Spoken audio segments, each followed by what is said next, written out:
ডিসেম্বরের মধ্যে আমরা নির্বাচিত সরকার দেখতে চাই। আমাদের কমিউনিস্ট পার্টি বাম জোটকে এখনো পর্যন্ত আলোচনার প্রয়োজন মনে করে না করে করুক, ওটা নিয়ে আমার কোনো বিষয় না, বলিও না। কারণ আগের দিন বলেছি ডাকার দরকার নেই, কাজ করে। কারণ ডেকে লাভ কি? বুঝতাম আপনি যদি ভালো কাজ করছেন, জনগণের স্বার্থের পক্ষে কাজ করছেন, তাহলে 2-4 দিন বেশি হলে আমার ধারণা সেলিম ভাই আমাদের কোনো আপত্তির কিছু থাকতো না। দল তৈরি করবেন, কবে সেইটা হবে, জিতবে, তারপরে করবেন, তাহলে এইটা তো ভাই গণতন্ত্রের কথা না। তা আমরা তো শেখ হাসিনার ছায়া দেখতে পাই, মনে আছে না?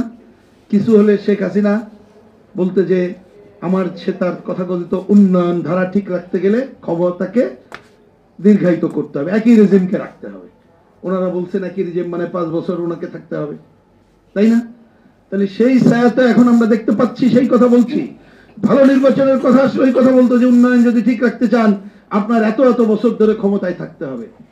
তা আজকে সেই ছায়া তো দেখার কথা ছিল না। তাহলে তো আপনার অন্তর্বর্তীকালীন সরকার হলেন কিভাবে? অবশ্যই এই কথা যে বলতেছি একটু তো ভয়ে ভয়ে বলতেছি, কারণ এই কথা বললে এখানে উপদেষ্টা বা সচিব তাদের কেউ থাকলে বলতে আরে ভাই আমাদের সব ম্যান্ডেট আছে, আমরা তো আর এই সরকার না। ভয়ে বলতেছি মানে ওই অর্থে ভয়টাই কিছু না, মানে এই কথার উত্তর দিতেই তো সময় নষ্ট করতে ইচ্ছা করে না, কারণ আমাদের তো আরো অনেক কাজ আছে। আমরা ওইখানে এই কথা বলেছিলাম, এই প্রসঙ্গক্রমে এটা বলেই ওই আলোচনায় না যাই, সরি হয়তো আমরা একটু ওই পয়েন্টে বড় হয়ে গেল। আমরা যখন ওনাদেরকে জিজ্ঞেস করলাম ঐক্যতম কমিশনকে যে আপনারা যখন জনমতকে সামনে আনতে চান, তাহলে এই কোশ্চেন 9-এ ভালো নির্বাচনের জন্য কি কি করা দরকার ওটা যে সামনে আনতেন, আমাদের টেলিভিশন এবং পত্রিকার ভাইয়েরা এই আলোচনা যদি প্রচারে আনতো, মানুষ কিন্তু চিন্তা করতে পারত যাচ্ছে তাহলে ভালো নির্বাচনের জন্য টাকার খেলা মুক্ত করতে গেলে কি যায়, পোস্টার লাগবে কিনা, অমুক করা যাবে কিনা, তখন এই আলোচনাই তো আপনারা ঢুকতে দিলেন না।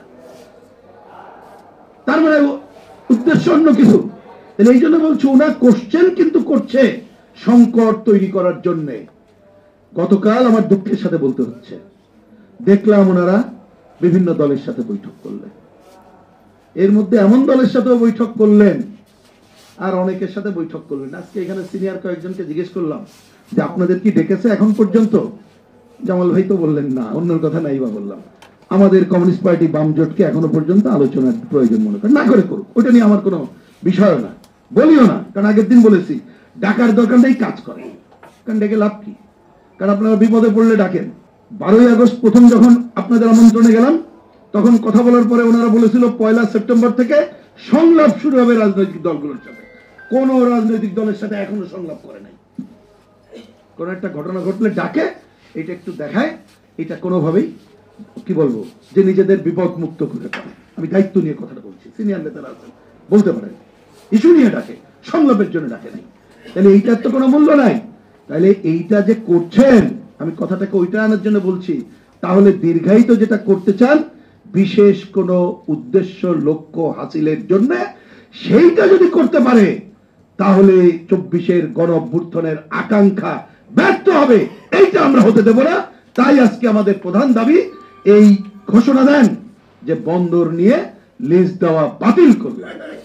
করিডোর আমাদের দায়িত্ব না, এটা নিয়ে কথা বলবো না, বরঞ্চ আমি বলি যে জনগণকে আসেন ঐক্যবদ্ধ আমরা করি যে আমাদের ভূ রাজনৈতিক কারণে চট্টগ্রাম বন্দর করিডোর এবং বঙ্গোপসাগরে কোন আধিপত্যবাদী শক্তি বা সাম্রাজ্যবাদী শক্তিকে ওইখানে আসতে দেব না, আসলে পুরো বাংলাদেশের মানুষ রুখে দাঁড়াবো। এইটাই বিষয়ে আমাদের ঐক্যবদ্ধ দরকার, অন্য কোনো কারণে প্রয়োজন। এইটা তো আপনাদের দায়িত্ব না, বহুল আলোচিত। যদি বাংলাদেশের কোন নীতি নির্ধারণী কাজ করতে হয় জনগণ করবে, তা 18 কোটি জনগণকে তো আর জিজ্ঞাসা করা যাবে না একসাথে, তাহলে তার প্রতিনিধি করতে হবে। তা প্রতিনিধি নির্বাচন ছাড়া তো আর কোনো মাধ্যম নাই।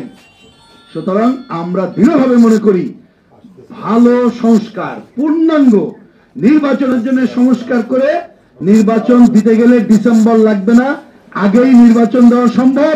আমাদের দাবি হলো ডিসেম্বরের মধ্যে আমরা নির্বাচিত সরকার দেখতে চাই। কারণ বুঝতাম আপনি যদি ভালো কাজ করছেন, জনগণের স্বার্থের পক্ষে কাজ করছেন, তাহলে 2-4 দিন বেশি হলে আমার ধারণা সেলিম ভাই আমাদের কোনো আপত্তির কিছু থাকতো না। কিন্তু আমরা তো তাদের দেখতে পাচ্ছি না। দিন যত যাচ্ছে আপনি এত দরজা খুলে ফেলেছেন, বরঞ্চ পতিত স্বৈরাচার, বিভিন্ন সময় অগণতান্ত্রিক শাসনে বেড়ে ওঠা অপশক্তি আর আধিপত্যবাদী সাম্রাজ্যবাদী শক্তি দেশকে অস্থিতিশীল করার নানা সুযোগ নিতে পারে। এই দায় আপনাকে নিতে হবে, এই দায় কিন্তু আমরা নেব না।